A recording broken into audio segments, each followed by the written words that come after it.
you this thing right now. People want the damn gong sound. They're getting the damn gong sound. Welcome to the Zachrilege cast. How's it going, Rakeem Johnson? Welcome. Oh, it's going. show. Oh, it's going great. It's a pleasure to be here.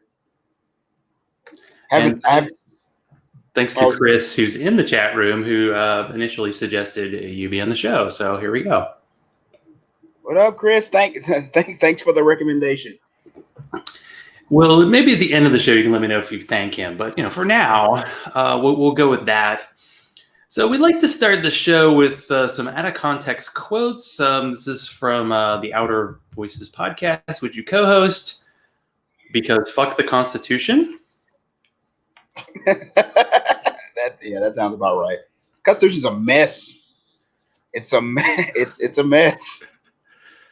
They didn't know what the fuck they were doing, which is you talking about the founding fathers. Oh, yep. That. Mm-hmm. And I thought it was funny, but I am a child. That is, these are all things that are true. Those out of context quotes are all accurate, all completely accurate. And the last one could apply to hosting a podcast. You're not going to be paid well, and you're going to be traumatized. That's lawyering. I know, and you're prepping for that. That's the future. That's what we have in the future. It's coming up for you. It's horrifying. It's a scary world that I'm going to run headlong into, and hopefully I don't get assassinated. Well, currently I am drinking a Dragon's Milk, the Maple Oak variant, which is quite tasty, although I have a special raspberry truffalo beer for later, a barrel-aged beer that is technically illegal in Georgia because it's too boozy.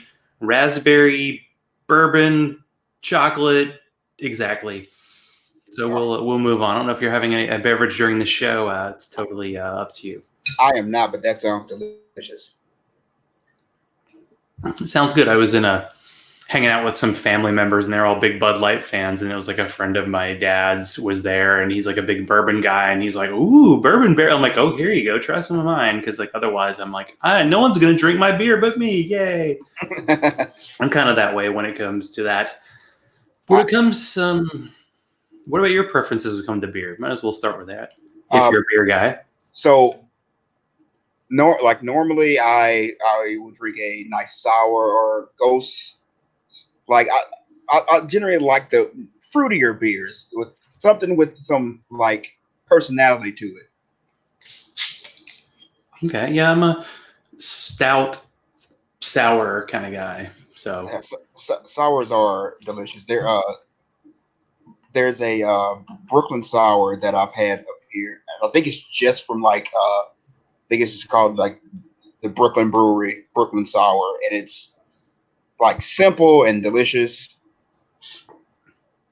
Oh God, there are so many great beer places around where I live, where I can just get just really interesting and like different tasting beers. Like normally, like I don't like regular beer. I'll throw a light beer down a hallway because I don't want anything to do with it. IPAs generally, unless there's like something like special about it, it's just bitter shit. I can't mess with it. But give me something with some flavor in it, something that'll wake up those taste buds, and I'm down for it. Yeah, I went to the Brooklyn. Is it Brooklyn Brewery? I don't even know exactly what it's called, but it's the well-known one. When I was there, I don't know, like 5 years ago. And yeah, nice selection. Something for everyone. That's the key. And I feel like that's what you offer with your podcast, The Outer Voices. So how did you get started? How did you think I want to be in podcasting and get a show started? Well, I started listening to different podcasts, and one of my friends, Morgan Stringer, was on multiple podcasts at the time, and she had invited me on to talk about the high school we went to, because we went to uber conservative Christian reform school. Was that the French camp? That was definitely French camp. Wow. So I think I do remember that. It probably was that on No Religion Required when that happened? Yep. She was talking. Okay. Yep. Poor Morgan. I feel like she's been, it's like Lost Loves. Like she's been on and off of a few shows. But Morgan has made the rounds, but she is great at doing what she does, and like she's a good friend, like one of the best people I know. But she after she invited me onto that to talk about French camp, and I have talked about French camp in many places because that place is a shit show. I started listening to more and more podcasts. I was like, oh, this seems fun. I really enjoyed it. I talk a lot. I'm angry a lot. Might as well start recording it. So I got together. Originally, it was I think four. It was four people, um, including myself. And we started out. I think I don't even remember what the original name was of the show. But we went a few episodes that were just chaotic episodes. They went nowhere. It was hard to schedule. It had no real format, and it was just a real hassle to do. And then around that time, the post shooting happened in Orlando, and that event just kind of really took it out of me. Like I couldn't talk. Like I couldn't talk about it. I think I did one final show by myself talking about it and just how I felt that someone would go in and just murder people for no reason other than they existed. Um, which I mean, I guess at this point in America, it's commonplace. But I just I couldn't like go on. I couldn't like record anymore. So I took a hiatus for a couple months, almost a year. And my partner who I had like, I guess I've been dating almost a year at that point. They came to me and just like, hey, I really like listening to your show. I always talked along with you guys. Have you thought about restarting it? And I was like, no, I hadn't restarting it. All my other co-hosts are gone, and it was kind of a mess. And my partner went, how about if we did it? Just like you and I. So we sat down, came up with a new format, and restarted the show. And we've been off to the races from there. We after a couple months, I think maybe another year, but we added in another co-host who was a friend of ours who had been listening to the show, who also had a lot to say. And like this is Ez and Ari, my other co-host. Ez is my partner,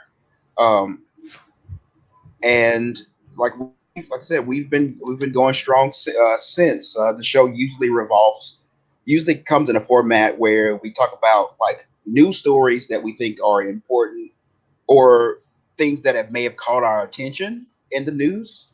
Then we have a topic segment where we'll talk about either a topic that has been on our mind, or we'll invite in uh, other people, whether it's activists, podcast hosts, musicians, anyone, like anyone who has anything to say or wants to get something out there. We try to give like the outer voices, anybody who has a voice who wants to get it out there, a chance. When in a world where there's a lot of people yelling, there's a lot of people saying stuff, we try to give people who actually have something good to say a platform.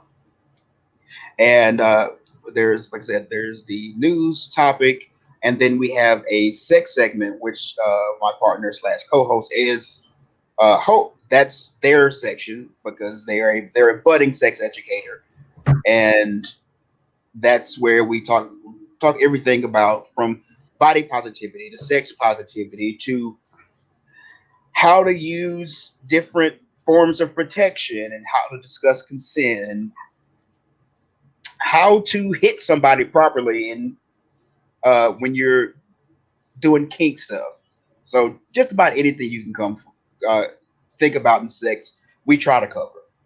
Um, and we punctuate all that with music from artists that we have found or found us who want to get their music out there. We try to, highlight as much and as many people as we possibly can. Like we're a show that very much tries to be community based. Yeah, that's what really stood out for me. I mean, part one, of course, talking about kind of social justice topics, which can be difficult, and then of course talking about sex and just treating it as something that happens in life as opposed to this super titillating thing that you can't talk about the way you talk about other things. And you were talking, the episode I listened to all the way through was episode 99, and there was a discussion of sexual STIs versus STDs and just the amount of information you have, and then you're kind of talking about the casual fashion. I think was really good, and it's informative, educational entertainment, right? That's what you're aiming for. Yeah, that's exactly what we're aiming for. I honestly have to go through when it comes to sex. Like sex is, and this is, I mean, a direct offshoot of, you know, religion and all the things that religion puts on sex. That it's just icky and it should be hidden and between married couples and this and that. When sex is an everyday natural biological function and it takes so many different forms and happens in so many different ways and is expressed so differently that like we shouldn't be just hush hush, ooh, you're talking about uh anal sex, oh my gosh, or oh, that person had a threesome, or that person went to a kink party where somebody was, dressed as a dog, because everybody does this stuff. Like, even the things that people think are quote unquote weird, this is everyday normal things for people. And we should be able to talk candidly and openly about these things because if we don't, we're just going to alienate people. We're going to put people in boxes. We're going to stigmatize people. And really, we're going to make the world not as safe. Well, clearly, after asking a question about sex, I have to ask a question about length. How long is the show usually, and how often do you post it? We usually run about an hour and a half to 2 hours. We try to keep it around an hour and a half. Um, but we tend to talk a lot, so it can run a little bit longer. And we usually post around. It used to be weekly, but as timing has gone on, we post generally every 2 weeks. At least we try to anyway. If we can't, we just post whenever we can. But normally we post every 2 weeks. The show usually comes out on Mondays or Tuesdays, depending on if we can get it edited in time. But yeah, it's usually a bi-weekly hour and a half show. Now, I personally don't like this question when I get it asked to me, but I feel like I need to ask it. And you don't have to say like, oh, what was your favorite guest or favorite episode, but was there like a guest or a discussion that kind of surprised you or went in different directions, or something that you're like, oh, this is something people need to hear so they kind of get a feel for what this show is, and then they'll keep coming back for more. That is a good question. I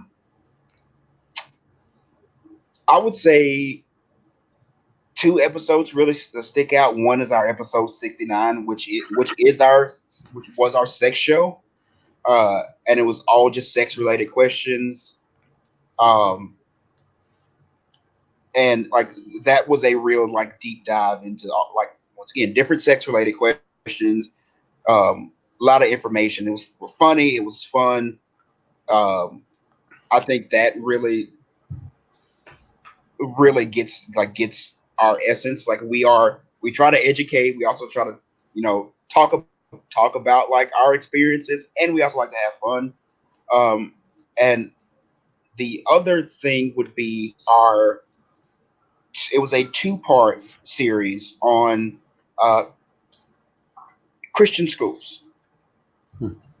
where we had different people who had gone through different experiences at Christian schools, experiences of abuse, of like sexual abuse, of like indoctrination, like all of these like bad things. And we had some recorded interviews, some just instances sent in where we just really got down and talk with these people and inform these people, inform the world of these people's experiences at these types of institutions and like the damage these places can cause. Um, and like that that really once again sticks to me of like informing people like just of things that they may not have known or that they may have just don't think about.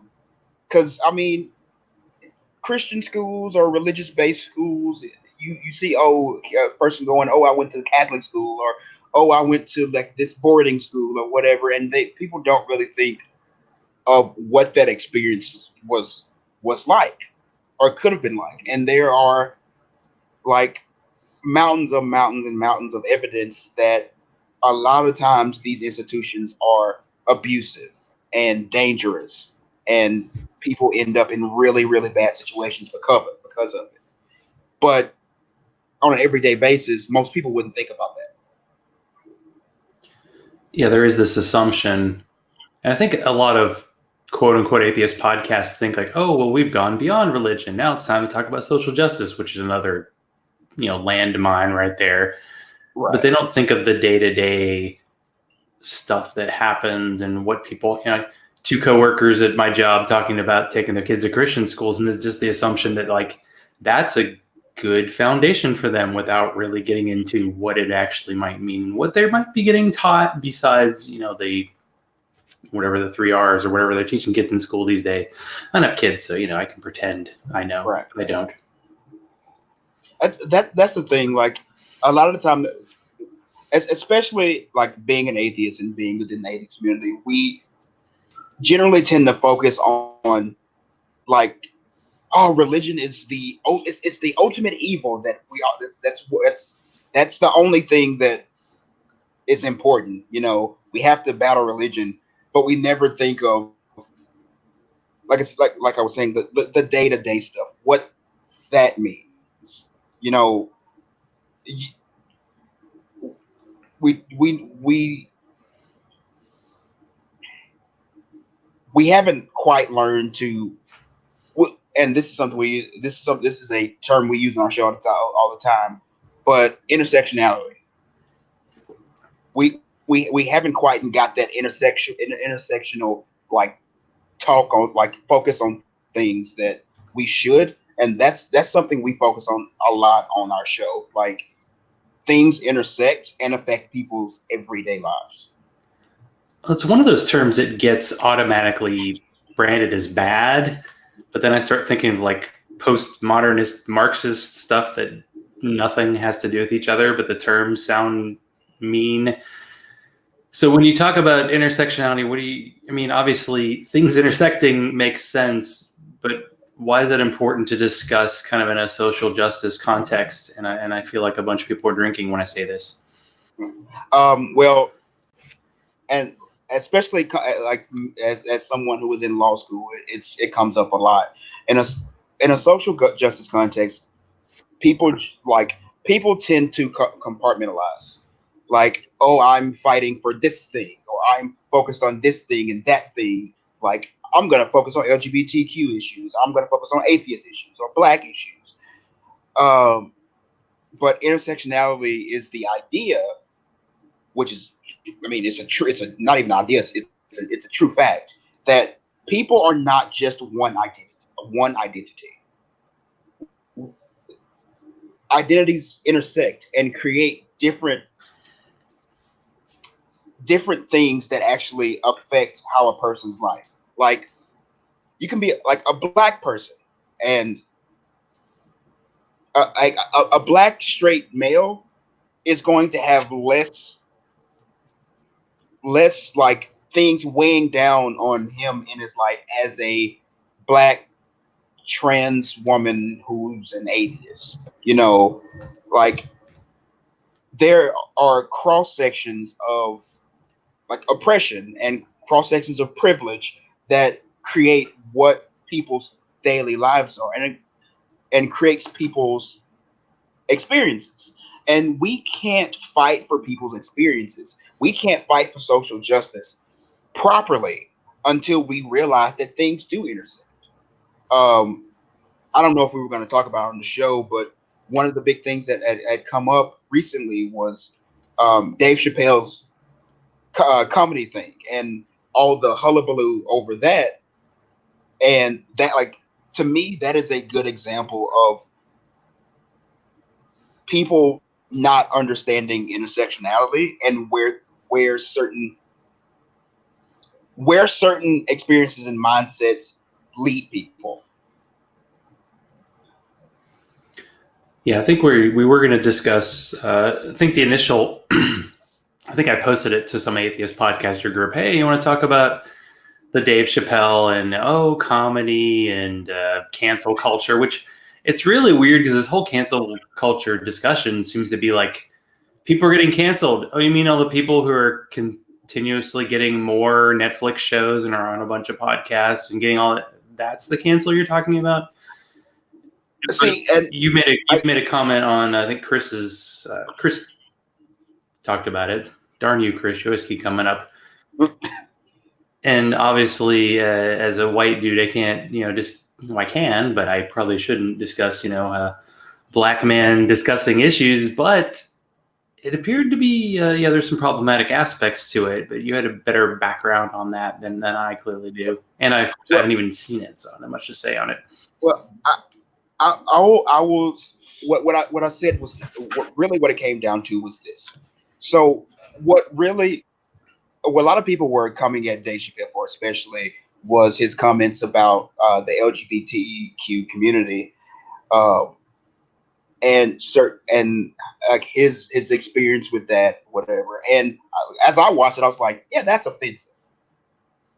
But what I was explaining to Chris was like, as a as a white person in general, it's very hard for you to call out or cancel a black male or a black person in general, like, because there are there are levels of privilege, and in this country, because it's a like white superior oriented country, and no one that is no one today's fault.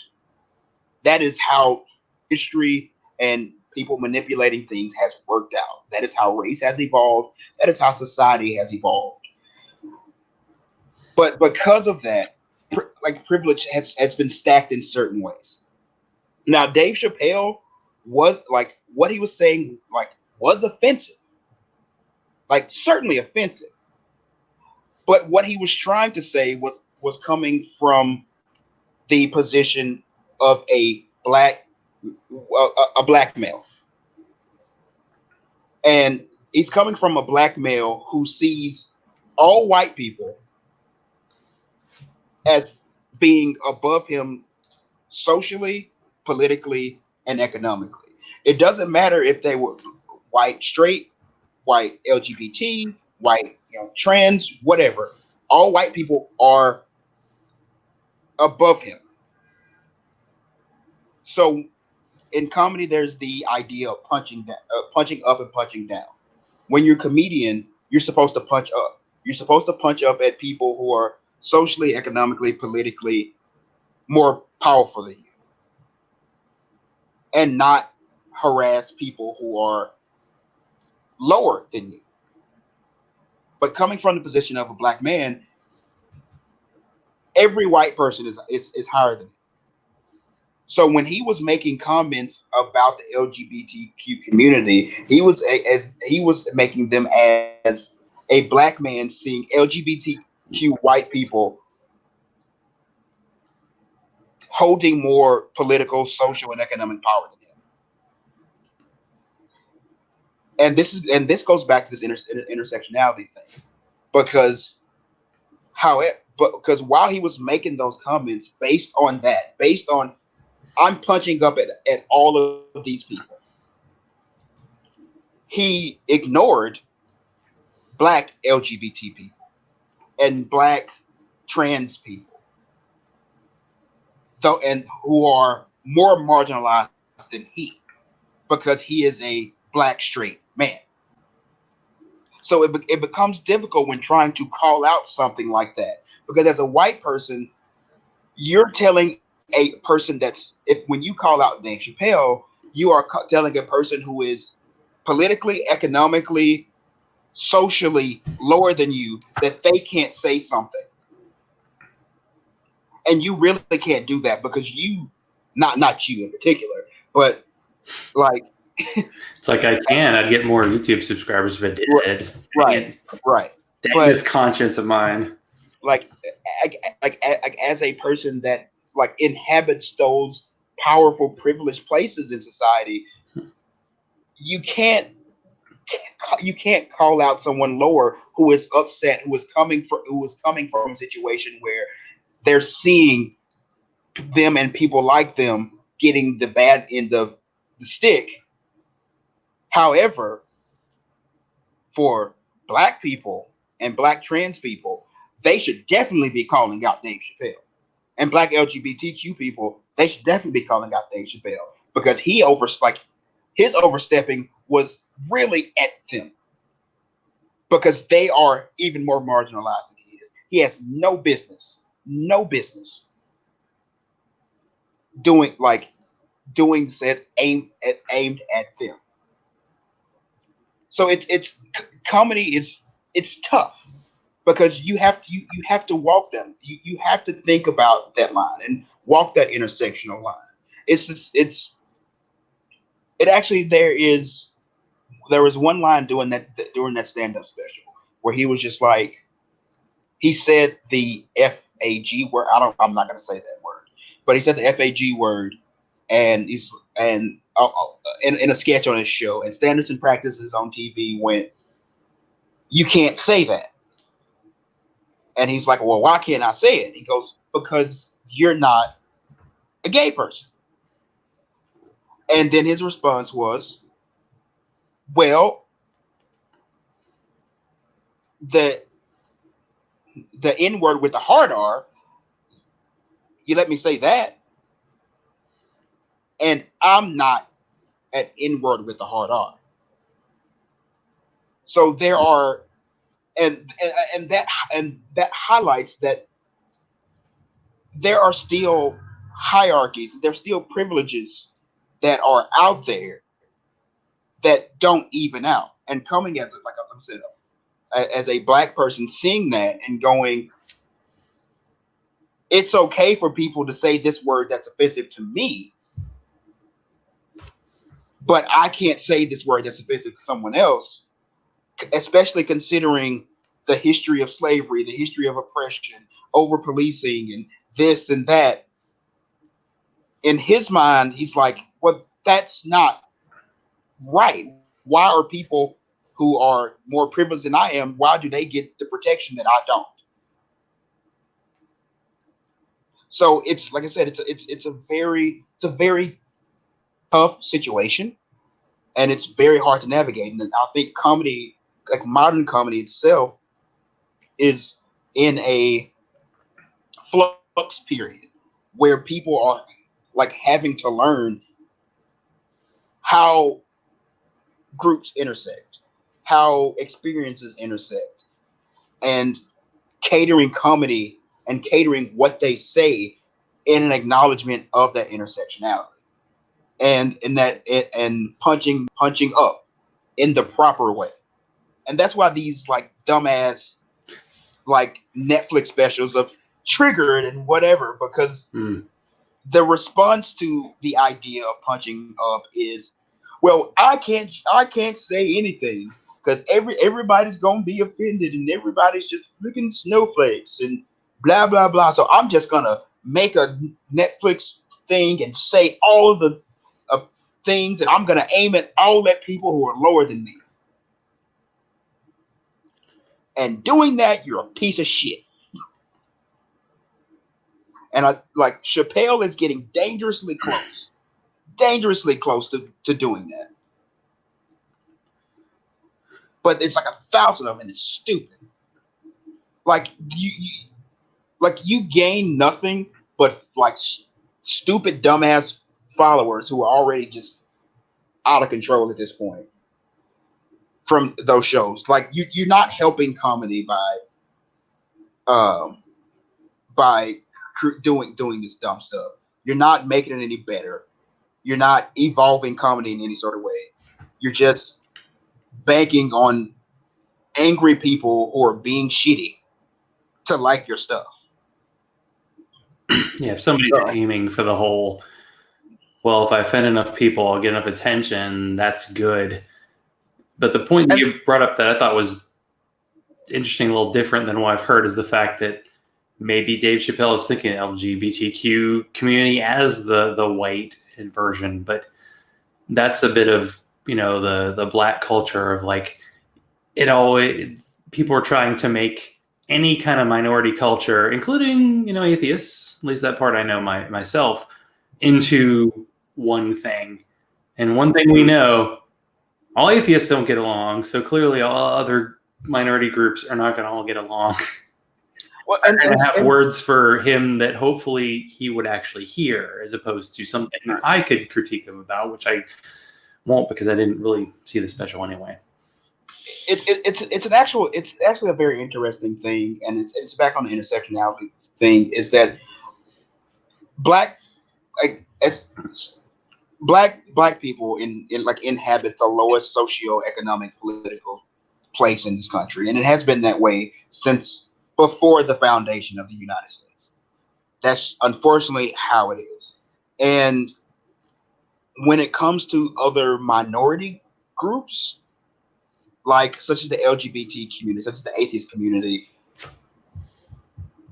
those, because people are not intersectional, because they're just cordoned off, those spaces tend to get dominated by white people. And those other minority voices get marginalized and they get wiped out. And when they start to speak up, they get silenced. So it starts to create a alienation. Like, I know I have left many like atheist groups because when it came down to speaking up for black people or saying something was offensive, I would get attacked because, oh, well, you are prioritizing being black over this thing, and we should all be this thing, and you should just put that to the side because that's not important. And because that pops up so much in black groups, I get the opposite. Like I have the opposite struggle of, let's say I talk about something that happened to do with atheism or LGBTQ communities, the LGBTQ community, because it's like, I'm a queer black man. Like, I'm not straight. My partner is non-binary. Like, I've dated trans women. Like, I am all over the place. When I bring up these issues in black spaces, they go, well, why are you bringing that here? You should focus on like black stuff. Not realizing that all of these things are combined. All of these things make up people's struggle. Well, how do you find spaces where you feel like you fit in a way, or is that even the right question to ask when you're kind of trying to find like communities, whether it's online, whether it's in person? I it's honestly like digging for it's like digging for gold in a silver mine. It's like I just like weed through it until I find a place that is, that is safe, that is open to like people expressing their experiences from like all sections without being silenced, without being marginalized. And honestly, if I have had more success creating those spaces than finding them. I actually run a um, Facebook page for it's called Black Nerds United, and it started out as just a place for not just black people, but people who are open to black experiences, who are nerdy, who like want to talk and discuss black experiences and nerdy stuff to come and talk and stuff. And over the years that I've like run this group, I've had to like focus on making that space safe. Like there, I do not allow any sort of like you can't bash like you do not bash women. Like there will be no misogyny. There will be no like anti LGBTQ stuff. Like you're gone. Because people need to be safe. Like people need to be able to express their experiences safely, and like I will not put up with people who cannot respect other people like that. So finding those places are hard, and oftentimes I just have to create them with, of course, help from other people who are, as open as wanting to uh, create and have those safe spaces for people. Yeah, I think it's this assumption that like once you find your quote unquote people, that the struggle will end, but it really doesn't. You're going to have to deal with problematic behavior Hmm. all the time, and that just happens. I wanted to ask about, in your on your Facebook description, you're talking about ethical non-monogamy. So, what kind of challenges do you deal with that? Because I feel like people hear non-monogamous and they automatically think there's a lack of morality just inherent with that situation. And it's so funny. I've actually had this discussion with so many people, especially when I first became polyamorous slash ethically non-monogamous, because it's the whole idea that monogamy is the ethical. It's the one way. You just have a couple of people together forever. When hearts don't really work like that. Like you love multiple people over your lifetime. Like whether you are monogamous or non-monogamous, you form love. You form those bonds with multiple people over your lifetime. And like being poly, being ethically non-monogamous, like it's not about, and I've had to explain this to my like family members and friends, like it's not about sex. It's not about you going out and just having sex and dating as many people as you want. It's about crafting meaningful and open and beautiful relationships with people. And these relationships require honest and open communication. They require a lot of work. It is not easy. I see people like talking about like the struggles they go through with their monogamous relationships. Okay, well, take that and have it with three people. It is extremely difficult. Scheduling extremely difficult. Like, but it's worth it because you are building these connections. You're building these meaningful relationships. You're communicating, like, and especially on the whole, like,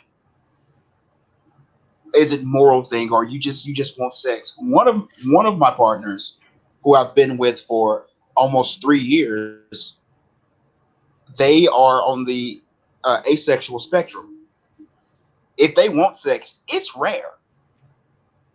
Like it's very rare, and that was very very much a beginning part of our relationship. Is that hey, and this is them speaking to me. It's like, hey, I know you're like a sexual person, and that's not really something that I am into. And like, am I okay with that? And I mean, 3 years and it's still going good. But like, it's about balancing these relationships, like communicating. Uh, Part of the like ethical part is don't like cheating is still a thing. Like you can still cheat, be monogamous and cheat on someone, and that is when like because cheating is stepping outside the bounds of a relationship. And if you are in a relationship and you have these agreements to do this and do that, or communicate in certain ways or do certain things, when you step outside of those bounds, you're still cheating. So like being non-monogamous is still taking like the parts of even a monogamous relationship, multiplying them. And like I said, it takes a lot of work. And anybody who says it doesn't take a lot of work, they're just out there like doing whatever, being I'm free as a bird, and you know, I can have sex with it whoever I want. You ain't doing it right. Like you are probably not being ethical. Like because I've been non-monogamous and in relationships with people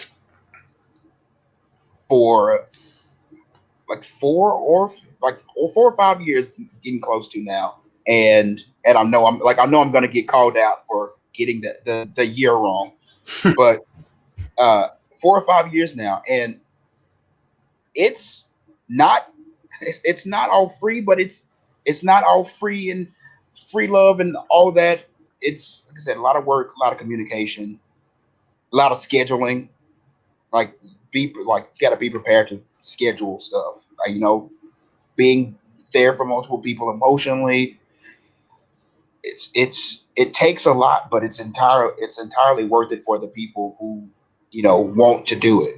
And I'm not saying everybody, because a lot of the time when you talk to like poly people, they go they try to sell you on being polyamorous. So they try to sell you on being non-monogamous. I'm not gonna sell you. If you're monogamous, do your thing. Like do your thing. Do you love who you want to love? Because that's the important thing. You love who you love. So it's on a multi-level marketing scheme. I swore that's what it was. Oh God. If once again, if it is, I am doing it wrong. Because I am broke. There are a lot of birthdays coming up. I'm trying to get gifts together and Christmas and Oh yeah. I was thinking there's more stuff to remember, and then there are more people in your life who will probably remember stuff that you forget that are probably critical things. So that's probably a positive. it's like I've created through, or I haven't created, we've created through like my partners and their partners and even their partners, like this web of support and like love and like help that is it's like a family. It's people out there that will have your back if you need it, even if like they're not your partner. Your partner's partner may help you, like maybe like look out for you. I've had my partner call a friend to help me with like get some stuff for law school. I've had a partner's partner come to me when they've been dealing with like emotional or mental like sadness or problems, because this like we have built a structure of love and support, and I hope to keep it that way. Yeah, I think each person you add to your life. You add potential complications, but you definitely add potential solutions to your life. So it's always, you got the positive, negative, but you got to go, well, the positive will probably be better. And there's so many damn questions I could probably ask, but I wanted to keep this 45 minutes. I like to keep the show relatively short, which means we'll probably have to have you back on. Oh, what a shame. You got a lot to talk about. You got a lot of righteous anger in the world. Okay, so if you had to go to a karaoke event, do you have a go-to song? Well, that's funny because I go to karaoke nearly every week. I would say currently my go-to song is Tennessee Whiskey from Chris Stapleton. Either that or I think it's Chris Stapleton. Yeah, either Tennessee Whiskey or Be Prepared from The Lion King. I tend to go with Crazy Little Thing Called Love or Mama Said Knock You Out. Oh, yeah, those are classics. Which, yeah, can be classic. I haven't done this in a while. I'm actually going on a cruise in a month, and there's always like a karaoke night, and I know, yeah, that's going to happen. And the best part is I'm going to Portland, Maine, and I've heard there are 34 breweries, and I can't see them all in a day, but I feel like in life you want to live up to challenges. So dang, yeah, we've run out of time. So how do people find your show online and kind of reach out? Well, we are currently available on the Spreaker app and Spreaker.com/the Out of Voices podcast. You can also find us on Spotify, iHeartRadio, and Podcast Addict. We also have a Facebook page, the Out of Voices podcast, and a Patreon that is sad and lonely that could use plenty of support. At patreon.com/the Outer Voices podcast. You can usually find us there. You can communicate with us on Facebook. We're trying to get on Instagram as soon as possible, but currently those are the places where you can find us.